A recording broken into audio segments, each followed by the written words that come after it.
हर शाम अंधेरा होने से पहले ये आदमी अपने घर के दरवाजे पर अल्कोहल छिड़कता है। घर लौटते ही वो सबसे पहले अपने कुत्ते को साफ करता है। जैसे ही सूरज ढलने लगता है, वो तुरंत स्टील की प्लेटों से दरवाजों और खिड़कियों को बंद कर देता है। लेकिन घर में एक भी लाइट जलाने के बावजूद भी उसे पूरी तरह सुरक्षित महसूस नहीं होता। इसलिए वो अपनी राइफल को सीने से लगाकर अपने कुत्ते के साथ बाथ टब में बैठ जाता है। तभी उसे थोड़ी शांति मिलती है। असल में वो आदमी इतनी कड़ी सुरक्षा इसलिए करता है क्योंकि रात होते ही बाहर की दुनिया इंसानों की नहीं रह जाती। सड़कों पर खतरनाक ज़ॉम्बियों के झुंड घूमते रहते हैं। लगभग 5 साल पहले 2012 में एक भयानक वायरस ने पूरी दुनिया को तबाह कर दिया था। इस वायरस ने 90% इंसानों की जान ले ली, जबकि करीब 9% लोग ज़ॉम्बी बन गए। ये ज़ॉम्बी सूरज की रोशनी से डरते हैं, इसलिए केवल रात में बाहर निकलते हैं और उनकी सूंघने की शक्ति बहुत तेज होती है। हमारी कहानी का मुख्य किरदार विल है, जो इस वायरस से बचा हुआ है क्योंकि उसके शरीर में एक खास एंटीबॉडी मौजूद है। वो उन बहुत कम लोगों में से एक है जो अभी भी जिंदा हैं। विल अपनी फोर्ड मस्टैंग कार से सुनसान न्यूयॉर्क की सड़कों पर तेजी से दौड़ता हुआ दिखाई देता है। वो शहर के बीचों बीच एक हिरण का पीछा कर रहा होता है। इस वीरान दुनिया में जहां अब वो लगभग अकेला इंसान बचा है, खाना सबसे बड़ी जरूरत बन चुका है। लेकिन जैसे ही वो शिकार करने वाला होता है, अचानक एक शेरनी हिरण पर झपट पड़ती है और उसे घेर लेती है।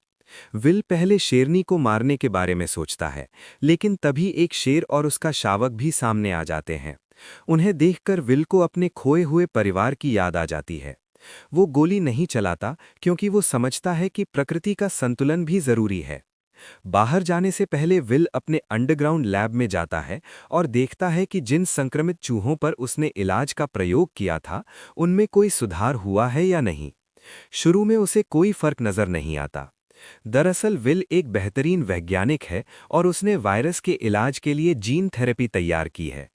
जब उसे लगता है कि आज भी कोई सफलता नहीं मिलेगी, तभी उसे दिखता है कि एक म्यूटेंट चूहे की आक्रामकता कम हो गई है। इससे उसे उम्मीद मिलती है कि शायद उसका प्रयोग धीरे धीरे सफल हो रहा है। अगर ये प्रयोग काम कर गया, तो शायद वो ज़ॉम्बियों को फिर से इंसान बना सकेगा। दिन में विल हर सुबह ठीक 8 बजे घर से निकलता है और शहर में बचे हुए लोगों की तलाश करता है।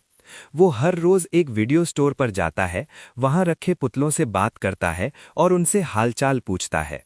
ये देखकर अंदाजा लगाया जा सकता है कि वो कितनी भयानक अकेलेपन की जिंदगी जी रहा है।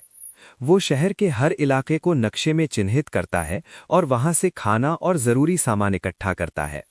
हर दिन दोपहर 12 बजे वो रेडियो पर संदेश भेजता है, इस उम्मीद में कि कहीं से कोई जवाब मिल जाए। लेकिन 3 साल गुजर चुके हैं और उसे कभी कोई जवाब नहीं मिला। अकेलेपन को कम करने के लिए वो कभी-कभी एयरक्राफ्ट कैरियर पर जाकर गोल्फ खेलता है। लेकिन एक दिन उसके कुत्ते को दूर कुछ हलचल दिखाई देती है। विल दूरबीन से देखता है और पाता है कि वहां एक हिरण है। वो तुरंत शिकार के लिए निकल पड़ता है। लेकिन अचानक एक बुरी घटना हो जाती है। हिरण भागते भागते एक बंद इमारत में घुस जाता है और उसका कुत्ता भी उसके पीछे अंदर चला जाता है। वो उसे रोकने की कोशिश करता है, लेकिन आखिरकार उसे भी अंदर जाना पड़ता है। इमारत के अंदर चारों तरफ घना अंधेरा होता है और माहौल बेहद डरावना लगता है। अचानक उसे एक दर्दनाक चीख सुनाई देती है। खून के निशानों का पीछा करते हुए वो आगे बढ़ता है और उसे एक जानवर का कटा हुआ सिर दिखाई देता है। तभी उसे एहसास होता है कि वहां ज़ॉम्बियों का एक झुंड मौजूद है, जो उससे सिर्फ कुछ मीटर दूर है।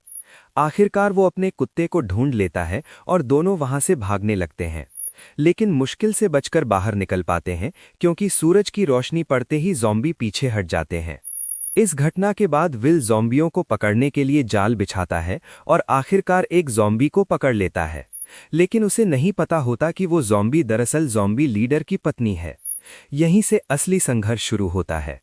आगे चलकर विल का वफादार कुत्ता भी ज़ॉम्बी कुत्ते के हमले में संक्रमित हो जाता है। मजबूरी में विल को अपने सबसे करीबी साथी को खुद मारना पड़ता है। ये पल उसके लिए बेहद दर्दनाक होता है। बाद में उसे ऐना नाम की एक महिला और उसका बच्चा मिलते हैं, जो बताते हैं कि अभी भी कहीं कहीं इंसानों के सुरक्षित ठिकाने मौजूद हैं। लेकिन तभी ज़ॉम्बियों का झुंड विल के घर पर हमला कर देता है। इस दौरान विल को पता चलता है कि उसकी बनाई हुई वैक्सीन काम कर रही है।